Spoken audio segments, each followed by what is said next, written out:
Hello అండి, అందరికీ hi. ఈరోజు వచ్చేసి సింపుల్గా లివర్ ఫ్రై చేస్తున్నానండి. సో ఫస్ట్ లివర్ని తీసుకొని నీట్గా కడుక్కొని పక్కన పెట్టేసుకున్నాను. ఒక 2 ఆనియన్స్ కట్ చేసుకొని పక్కన పెట్టేసుకున్నాను. బౌల్ పెట్టుకొని అందులోనికి 2 టేబుల్ స్పూన్ల ఆయిల్ వేసి కట్ చేసుకున్న ఆనియన్స్ అందులోనికి వేసి ఒక 2-3 మినిట్స్ ఫ్రై చేసేసాను. అందులోనికి సరిపడినంత ఉప్పు వేసుకొని మొత్తాన్ని కలిపేసుకున్నాను.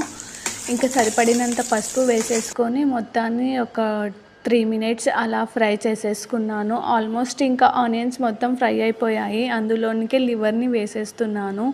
సో నేను లివర్ ఫ్రై చేస్తున్నానండి. సో సిమ్లోనే పెడుతున్నాను, వాటర్ కూడా పోయడం లేదు. నాకు ఈ ఫ్రై కావడానికి ఒక 35 మినిట్స్ టైం అయితే పట్టింది. సిమ్లోనే ఉడికించేసాను. లివర్ వేసేసి ఒక 10 మినిట్స్ వరకు మొత్తాన్ని ఉడకపెట్టేసాను. సో లైట్గా వాటిలోనే వాటర్ వచ్చేస్తుంది, మనం పోయాల్సిన అవసరం లేదు. సో ఆల్మోస్ట్ వాటర్ వచ్చేసి ఉడికిపోయాయండి. సో నేను సరిపడినంత అల్లం వెల్లుల్లి పేస్ట్ వేసేసి మొత్తాన్ని కలిపేస్తున్నాను.